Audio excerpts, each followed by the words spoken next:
I have a question. How many of you were with us last night? Okay, about half the room. Okay, so there will be a little bit of recap on that, but in general, we're going to be giving you statistics and fun things and answering your questions about the things that you did not get to know last night. Is that what you're after? Is that why you're here? Kind of seems. Kind of seems that way. Okay. So, for those of you that weren't there or didn't know what we did, we're going to recap that a little bit, but we did our third revision of Boss of the NOC. I'm going to take a minute. I know you guys don't necessarily care about this, but I would be remiss if I didn't just go through and thank the team that built this thing and give you a little bit of credit because it was an incredible amount of work to do this. I also have to do this painful thing that you've seen 15 times today, and we'll see 15 more times every day, every week. Has somebody counted to 15 yet? 7, 8, 9. Okay, we're going to go ahead. Seriously, this ragtag crew here, which this doesn't even encompass everybody who was involved in building this. If you see one of these people at Conf this year, give them a high five, give them a hug. They need it. Give them money. Buy them a beer. Yeah. Let them buy you a beer, one of the things. There was a ridiculous amount of effort that went into this, and yeah, that's a picture of me falling asleep in a random room. You guys, we put a lot of effort in this, but we know that it's because you care. You enjoyed it, you had fun, which I hope is the case. So let's talk about, for those of you who weren't there last night, what this thing actually is. Okay, so for the half of the people that are in the room that didn't come to Boss of the NOC last night, I just want to make sure everybody understands what it is, okay? So it's really built around 4 key tenets. The first one is competition. So if you're unfamiliar with what the Boss of the NOC and Boss of the SOC competition is, what we do is we take a whole bunch of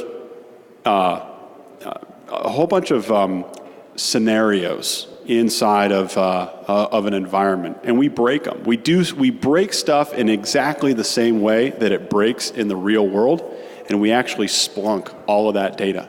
Okay? Then what we do is we generate questions around that data, and questions have point values, and those teams that answer the questions, the most questions, they're the ones who are going to win, right? So it is a competition, and the first place team last night, on top of taking home awesome trophies, is also getting free passes to Conf next year. So that's pretty cool. On top of it being a competition, it's really training. And this is, we focused really, really hard on a few different things this year. We wanted to make sure that we showcased as much of the awesomeness of Splunk as we possibly could. And so we focused on collecting data from a lot of places, showing you new visualizations, new Splunk commands, new applications that you haven't been exposed to before, because we wanted you to walk out of that room having learned something that you didn't already know. And so for those of you that played, I really hope that we achieved that goal. It's also super realistic. So like I said, we break it in the way that it actually breaks in the real world. And so we also did a few really new things this year to try to elevate the realism. We used what we were calling, when we were building this, we called them pressure tactics, right? So we wanted to do things during the game that would kind of elevate your heart rate a little bit and kind of have to do some context switching from what you were working on before to, okay, now it's time to go work on this, because that's exactly what happens in the real world, right? So we did that this year. Hey, who's advancing the slides? Get out of here. I'll take it from here, thank you. We'll go back. That was happening in the last talk I was in too. Was it? Okay. I don't think those things work. burn it. Burn it to the ground. Doing it live. Yeah. And the last thing is fun, right? So there was an open bar. Alcohol got drank. Hopefully people collaborated with everybody else. And we had a DJ, so that was pretty cool. Pretty fun environment. So those are really the core tenets of what Boss of the NOC is. We've done that every single year, but we also changed a lot. So we changed the storyline big time. So hit the next slide, and I'll kind of talk through that really quick. For those of you that have done Boss of the NOC before, you might have been familiar with the Frothley story. We moved away from that this year, okay? So in the gaming environment this year, what happened was you were arriving to work at the beginning of the day, and you were sitting down in front of your computer screen, and just like you do in the real world, you had problems from yesterday and the day before, unanswered questions that had to get answered. And so you were answering questions to solve those problems. And just like happens in the real world, we had additional problems happening during the game that you had to go and fix, right? So you worked for a company called TMI. And TMI is totally managed infrastructure. They're a managed services provider. They have 4 major customers: Lender, who was an e-commerce mortgage lending company. ZipDrive was a scooter ride-sharing company. SRVR was an internet service provider for small businesses, and then Torvalds was a healthcare company that specialized in radiology services. So obviously, as you can see here, there was a tremendous amount of data between TMI's infrastructure as well as all these other companies. There was a tremendous amount of data and a breadth of data that we were able to showcase this year. And so these were the 15 different episodes that we were able to bring to the game. And one of the things we wanted to make sure that everybody understood was that there truly was something for everyone. We worked hard to ensure that we showcased a lot of different technologies and what I call marquee technologies. These are the new things, right? Kubernetes and Kafka. We hear that a lot when we go to different customers, right? So we wanted to make sure that we were showing you what that data looks like and how powerful it can be if you put it in Splunk, right? And that's just one example. We showcased a lot of them. The other thing that we did was we wanted to make sure that we didn't just have core Splunk. If you think about like John said, we're on the 3rd iteration of this. Iteration 1 was pretty much all core Splunk searches with some questions. You just went and answered them, and there wasn't any story, there wasn't any context. Last year, we brought a little bit of this to the game with ITSI, and then this year, we tripled or quadrupled down on everything. So we had your email inside the game, right? So you actually got visibility into ACE's inbox. We created custom apps and custom dashboards within those apps. Who is ACE? Oh, yeah, I didn't mention that. So, ACE was a persona in the game. ACE worked for TMI, and ACE was you. Right? So everybody who played the game they were ACE for those 5 hours. And we were purposeful about choosing the name ACE. I believe, and I've seen this not just with myself, but with the customers that I've worked with, there are certain people at companies that are the go-to experts. You know it. They get called in when nobody else can solve the problem. They can. And guess what tool they're usually using to solve the problem that nobody else can, right? Splunk.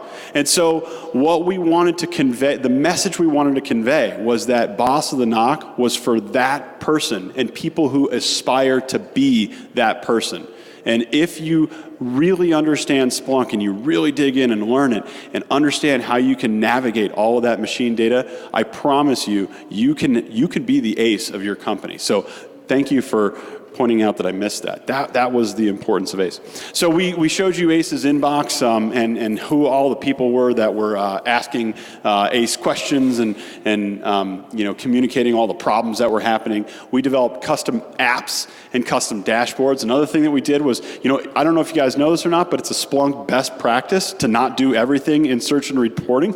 So specifically, if you have multiple teams in Splunk, every team should have their own app, their own workspace, and that's a Splunk best practice, and we showed that in the gaming environment. We changed the navigation bar, right, which is another thing you should do. Don't just go with the standard navigation bar in Splunk. Customize it to be what you want. So we took the time to do all that. Of course, we showcased a lot of ITSI this year. I mean, that's one of our core one of the core applications that we have to monitor your environment.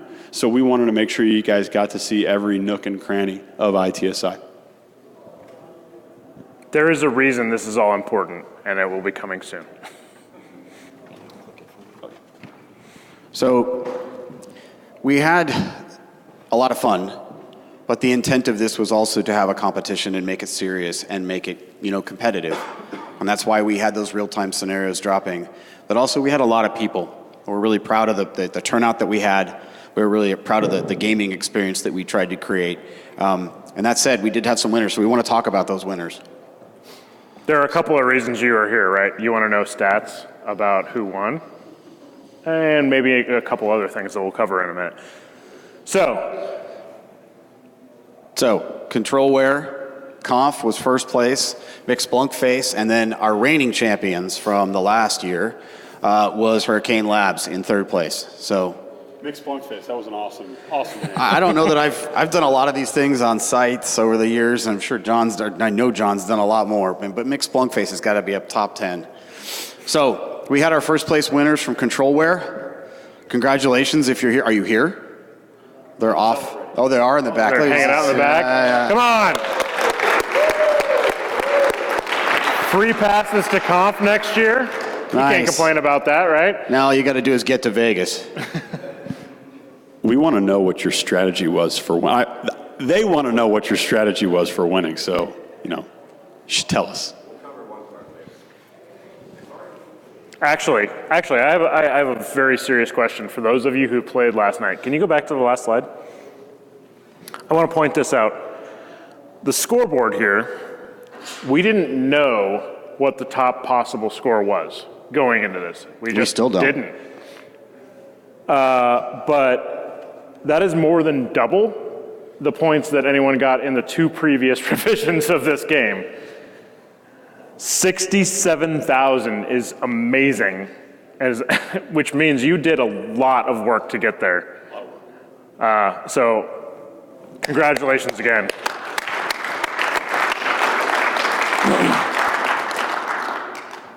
So in second place, we had Intel. Is Intel here? Oh, it's my customer. I was kind of hoping they were here. Damn. Congratulations to Intel. And Hurricane Labs, our winner from last year, and still a top performer this year. Steve McMaster coming in the top 10 individual contributors, which is pretty amazing. We have a lot of data. We haven't decided exactly what we're going to share with you guys just yet.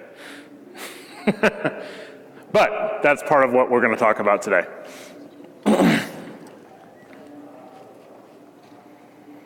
So, just like we talked about last night, everything this year was new. And then part of that is why we don't know what data we're going to give you, because all of the data is completely new. Bob has been feverishly working to compile statistics and give you guys exactly where you stood last night, but we're still working on that. So just like in your day-to-day jobs, where you do something really well, your boss is like, oh, that person's smart. I should ask them to do more things. We're in that boat right now.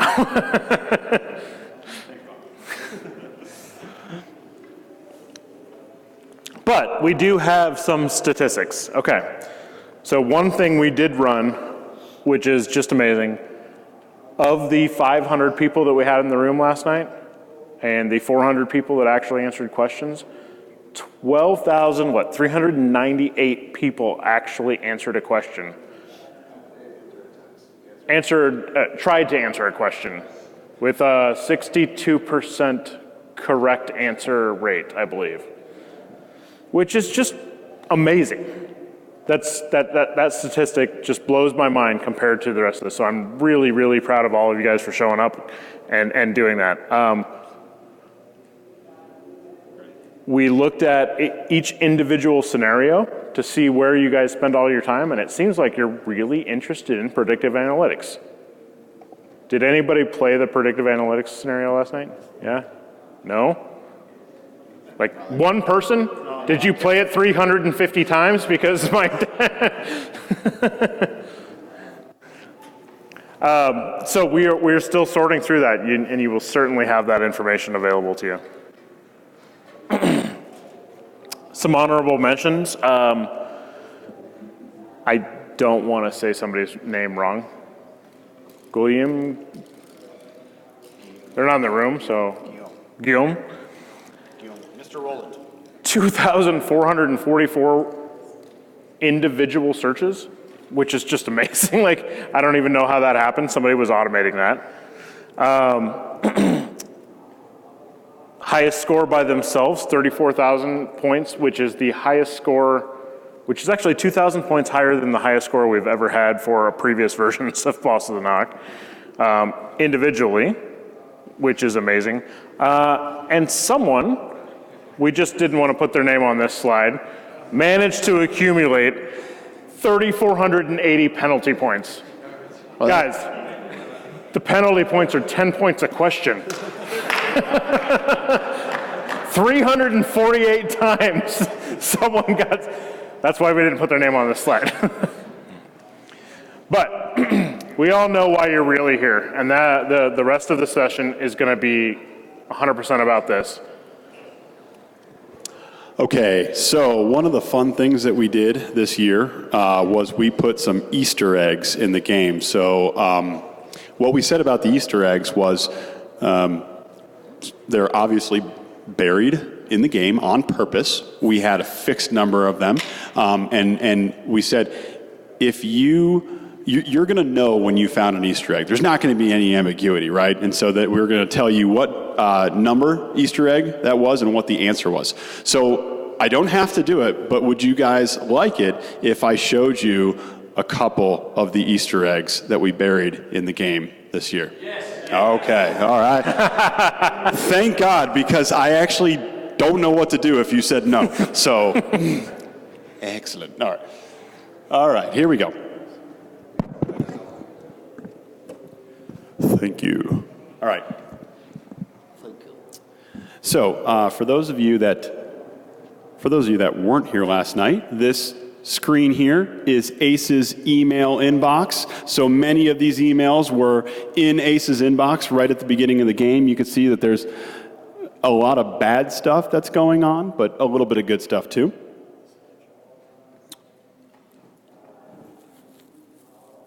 Thank you, thank you. All right. So, Maximize it. Matt, you're right. Zoom in and enhance. Enhance, enhance, enhance. All right.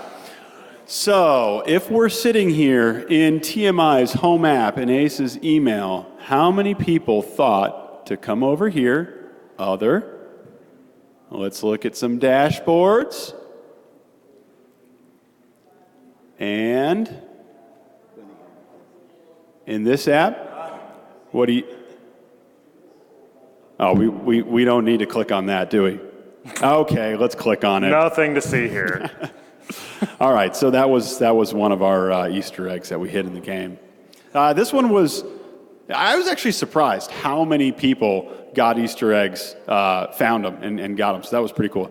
That was a pretty easy one, I thought. So out of curiosity, how many people in here found this? Just if you remember finding it.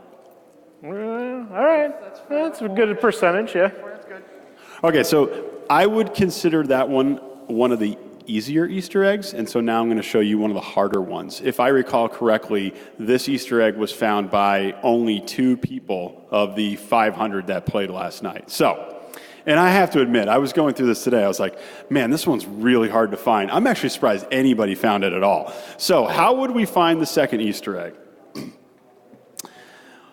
For those of you that don't know, Splunk stores all of the information about itself in internal indexes. I see you laughing over here. And all of the internal indexes in Splunk start with an underscore. And there's not very many of them. So if somebody was curious, they might say to themselves, I'm going to go find out if there's what all internal indexes are in there. So they might do something like tstats count, where index equals underscore star, and break that out by index. And what they might notice is there's a quirky index in there, not a real index. Let's look at that. So we click on that, pop that open in a new search. I see some events. All right. So this is really just a copy of some Splunk D logging. Nothing to see here, right?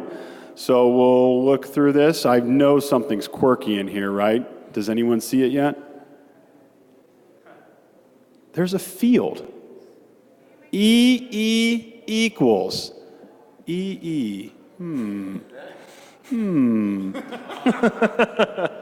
EE. Thank you. Everybody's correcting his search. Perfect. He wrote the Easter egg, and everybody's correcting his search for him. I love this. So let's look. EE equals star and table EE. Look at this.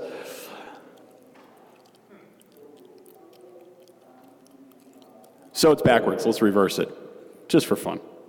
Pipe, reverse, and voila. Easter egg question 7, answer equals 1135. So those are 2 of the 10 or so Easter eggs that we buried in the game. We're not giving away the rest of them, but you can have those. I would like you to give away one more. Oh, you do? Yeah. Scatter. Okay. All right. Is this fun? You guys enjoying this? All right, we'll give away one more. Give away one more. The point of doing this is to show you how much more you can still do in this game. We're going to talk about how we can actually bring this to your company and do this for you. We're not doing this one time. We're doing this everywhere for the next year. And if this is fun and entertaining and informing for you, we want to continue to come back and do this for you. Okay. And I'm making him a giveaway, like the thing he's most proudest of. I am most proud of this one. Okay. So if you were poking around the data in the data summary, you might have come across a source. Well, you wouldn't have thought to think. Let's see. I think there were a couple of ways you could have started off. Yeah, there's like 3 people that found this one, right? There were a couple of ways you could have started. Oh, that's the easiest way. Yeah. Something there. Does that help? That's an interesting source type. Should we click on it? Jeff, how did we know to do an I underscore? Yeah, how that help? Can you show the other way, or do you not want to? How else do you find it? Do it, T-stats. I think they want to see this All right, looking let's just sexy go. on a scatter plot. Let's go. Pretty please. Don't distract me. Do source types. Shh. Yes. That's the easier way. Oh, source types. Okay. What did I do? Scatter me. See, I really gave it away. All right, let's take a look at this. All time. All right. Wow, look at this data set. X's and Y's. Okay, what should we do? What should we do, guys? What should we do? Come on, call it out. Table it. Table X, Y. Okay. Visualization. That can't be right. Let's see. It says it looks sexy on a scatter plot. Oh. You need to zoom back out. There you go. Okay, and just to prove that I have way too much time on my hands, I'll tell you guys very briefly how I did this. I started with text in a text editor, and I saved it, and I went online, and I found a text to bitmap converter. So I converted the text to bitmap. Then I went online and I found something that parses bitmap files and tells me how big the header is in bytes. So, and what the row and column sizes are in bitmap files. So I took the row and column sizes and I stripped off the header and I read the entire file, and everywhere I saw, what is it, FFFFF, that was white, or 000, and everything else I assumed was, was not white. And so I dumped that out to X's and Y's on a file, and then I splunked it in here, and I threw it on a scatter plot, and it took me like a half a day to get this right. But it ultimately, it ultimately did work. So I'm a huge nerd. Okay. That is what Boss of the NOC is about. Tell me something being I a don't know. huge nerd. All right, so that was the Easter eggs. Let's get to the part that I'm sure some of you want. This is totally going to be stump the chump. I don't know if I'm going to be able to answer your questions. But does anybody have a how in the heck did we get to this? What was the answer? How did we get there? What did you mean by this?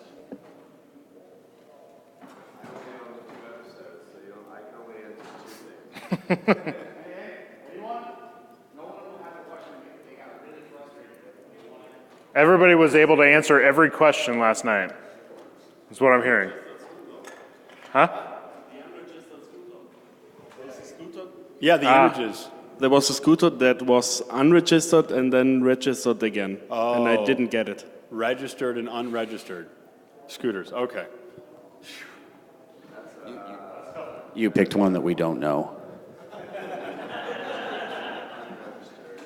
Well, just for the reason that we don't know it is that in that picture you saw earlier, there are episode owners, people that owned it. Some of those people, in fact, most of those people are not here today. We didn't get the chance to look through all of them. That's why I am stalling so that he can look through it. Spent all the time making the scatter plot. Yeah. He said that took, he actually said that took him 6 hours. It was actually 6 months. And it had a bunch of bugs in it, like all the other code, right? Well, he had a lot of bugs in his beard because he didn't shower for those 6 months. All right, I got no more stalling. I don't know. Ask another one. We got to find it. Who, him? We will answer that question for you, just not on stage.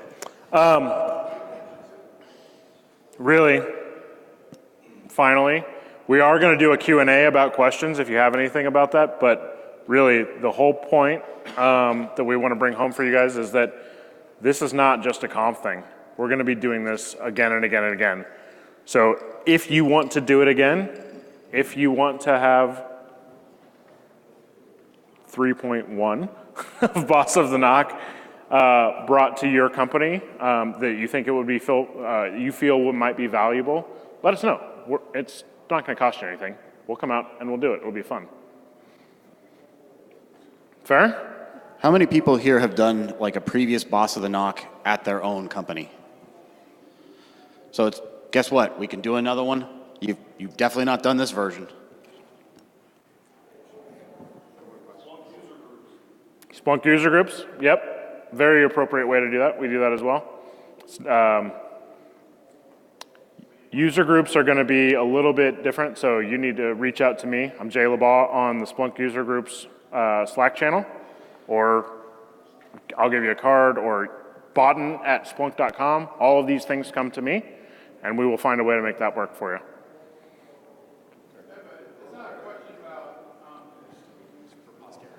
It's not about the solution or question, but did you get a lot of feedback from it? Can you mention some of that, things that people liked, they didn't like? So what we've heard, we're still really compiling all of that and just trying to understand it ourselves, but we did get quite a bit of feedback about the number of changes that we made. Some of the things we didn't cover in this session specifically because I thought you may have heard it, but I'm just going to tell you again. Were the way that we time-based releasing of questions, basically just the real-time pressure tactics, which is what happens to all of us. So if you haven't heard this before from me, I spent 20 years in IT prod support roles before coming to Splunk, getting woken up at 3 in the morning, getting here, you sat down at your desk, you thought this is what you were doing today, you're gonna do 15 other things right now. I wanted to make that a little bit fun, and I wanted to put that in, so I've heard good feedback about actually the way that we implemented that. And it feels real, but it also teaches people how they can actually use Splunk to solve those problems. We also did a new thing this year where what we're calling we gated questions. So your reward for doing good work is more work, right? That happens. You do a good job and your boss says, hey, that was fantastic. I need you to do 10 more things. So we put 10 more things at the end of the list for you. And while we're still compiling the statistics, nobody got through any of all of that, which is what we designed. So even if you played the game last night, you only played half of it. You can do it again. And it'll be fun. Yes, sir. Actually, I know you guys didn't intend it, but the issues with the Wi-Fi actually needed. Yeah. No matter what city we're in, we cannot seem to find Wi-Fi that actually works. That happened in Orlando, it happened here. One more piece of feedback that we got, if you don't mind, is Please. We had some competitors mention as they were walking out that they had taken some of the Splunk University this weekend. They have taken our online courses, and the exposure and the practice and the practical knowledge that they got for ITSI from this event surpassed all of that. And that's not a knock on our EDU, okay? Our EDU is doing the best job we can. Kind of is. It may be a little bit, but wasn't intended. Not intentional. But this is real, and ITSI works best in the real world. It works best with data, with live things going on, and when you showcase it like this, that's what you're going to see out there in the real world when you put your data in and you use it. So that was some great feedback that we got. And Yeah, feel free to pass I mean, that along. it does frankly sound a little bit like we're like patting ourselves on the back, but that was what we intended to do, is to showcase this in a way that we know that not all of you have the ability to do, right? You can't install ITSI and build everything in your environment and make it work the way that Splunk intended it to work, and you can't do that with things like Phantom and VictorOps and all of those other things. So we really are just trying to showcase this in a way that makes sense to people who do these things every day, who have these particular problems. Yeah, and that's what we were trying to do.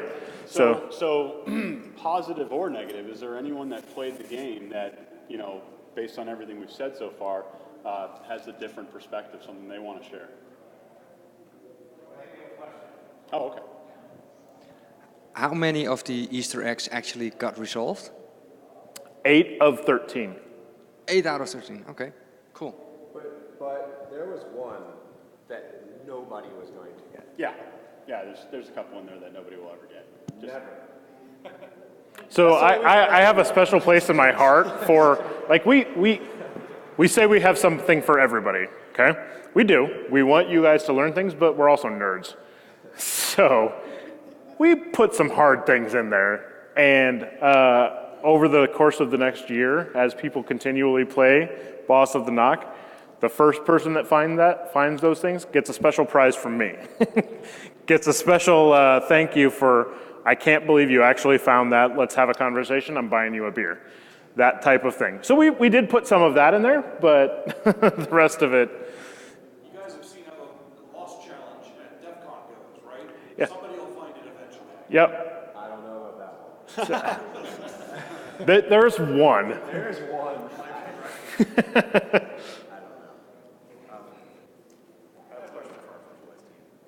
Question for our First place team, are you all here? Or is it just the one? You raised your hand. You can't hide in the back. Come on. You can't hide in the back. You said you were here. I'm going to walk back, unless you're gone. Did they leave? No, he's Why hiding. Are you all here? Is it just you?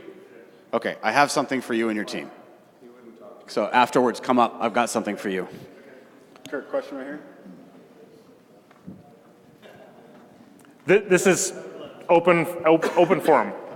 The rest of the session is basically just you asking us questions if you have them. So I'm kind of curious. I was playing the game last night, and something that kind of came to me as we were going through some of the scenarios was that, I might be in Phantom, I might be in ITSI, and looking at that information, and some of the pieces felt like a tutorial as you were going through, and as a single person on my team, it, gave me knowledge in that particular area, right? So now I know this, and that's great. I felt like that kind of, it took away from other players on my team from being able to get that same tutorial type knowledge. Was it intended that you would have, this is, I guess, a question more for you guys. What was the intention for how the game was to be played? Our intention was certainly not to take away knowledge from everyone. I can guarantee you that. I think I know what you're talking about, where maybe like the introduction scenario. If one person did that as opposed to the team, not everybody got that knowledge. And I just want to be clear, is that the point? Is like if you played an episode by yourself that taught you something, the other team members didn't also necessarily play that episode and learn. Absolutely, yeah. Yep. Yeah. That is something for us to take back and work on. That was not our intention at all. It was an observation. Yeah, absolutely. Thank you. That helps us a ton. Question for you back. I'll just ask it. If you were, say, given a collaboration mechanism, or were slacking, or would that have helped, or would, right? But let's say that question had a preface that said, "Hey, you're encouraged to share your answer" or something. Would that have been enough? Okay, I think I got the answer. Question. I think he was first. We're FIFOing this. It's not so much a question as much as talking to that point of I was in the SOC thing last night. Similar situation. I did all the UBA stuff by myself. So, but that's still real life. Yeah, going through one scenario where I did all of this. I had the knowledge about that, but nobody else on my team does. You have to share. That's part of it almost becomes part of the thing. So that's another reason why you want to do multiple events. Yeah, this was realistic in many ways, in some ways that we didn't intend. Wi-Fi. Was there a question? There was one more. We had Tim first. Oh, thank you. There were some challenges with the scoring server. Yep. I understand that type of problem occurs, but it raised a question. I'm a little bit curious about the setup that you had. How much compute power did you have? Can you tell me a little bit about how much So the did setup? I mention that AWS sponsored us this year? There was a lot of compute power. So we had, I'll tell you guys, we had 100 boxes total. They were all C5D9XLs. Right? Sorry, the Snicker was someone knows how big it is. The scoring servers were actually i3.16XLs. And this was done just out of, we wanted you all to have the best experience possible. We probably went way overboard. Yeah, well, I feel compelled to clarify because the problem wasn't that we had too much resources. The problem was that something wasn't working, and so the question was why wasn't it working? So let me peel back the curtain a little bit, expose the sausage factory. So this is the first time, based on the number of people that were in the room, that we couldn't run the scoring server on just one machine and have everybody access it. So what we had to do was we had to run multiple scoring servers. And there's a few different ways to do it. The way that the boss of the SOC team did it last year, and basically the design that we borrowed from them, was that each team was assigned a specific scoring server, and that information was fed up and aggregated to a master Splunk instance. And so the problem that happened last night wasn't necessarily about insufficient resources on any one machine. It was actually more about the fact that that propagation logic back up to the main didn't work. It had an issue. We had to restart Splunk or something like. Yeah. Stopped working. Stopped working because of reasons. So, yeah. So that was a hiccup that happened, and that's why. And we need to make that one better. And we had a lot of really smart people in the room that fixed it fairly quickly for not knowing that that was a problem.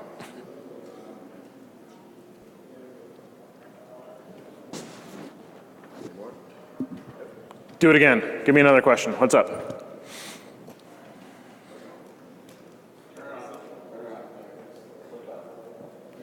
Okay, so we had a problem at our scoring server. We didn't see the global statistics, but only the people who were on our server. Correct. So it was nice. We were number one, but not on the front screen. Yeah, it's nice. Take some screenshots. It's good feeling. Yeah. There you go. I will take that. Yeah, that is true. Kirk. I saw it. Did you guys want? No. Okay. One over here. Right behind you. Oh no. Oh, is this the first time you've run the 3.0 scenario? Yeah, it absolutely. Well, we ran an internal version with about 40 Splunkers, and then we put it in front of 500 people, and we said, I hope it works. Hope it works. So we're your beta testers is what I'm hearing. Yeah. Very good. Welcome, I say this every year, welcome to the biggest beta test of Boss of the NOC. And so you're going to take the same story to companies where you were talking about, bring you guys out to our So what site. just full disclosure, what I'm going to do for the next month of my life is I'm going to pour over the data of both what you guys did last night, what questions didn't get answered well, what questions I want people to be able to answer, and then I'm going to, in January 1st, I'm going to be traveling the world, bringing 3.1 to everyone who wants it. And if you are someone that wants it, let us know, right? This is the whole point of this. Like, I love unveiling this thing at Conf every year. Well, love is a... Yeah. But this is not just a Conf thing. And we hopefully we know that even this year, if you competed, you didn't even do 50% of this. So you can play this game again and find more things and do new things. And Jeff's going to go spend 6 weeks writing a new Easter egg for you. Okay, maybe I will do that. Yes, sir. Will you be releasing the complete statistics for all the teams so that we can know? Yes, that is a great question. The reason that we have not sent out an email to everyone who participated is because we are still finding the fun little things, the numbers that we want to give to you. And we don't know what all those numbers are just yet. So Bob and I spent about 3 hours this afternoon sitting there looking through the data and finding interesting tidbits.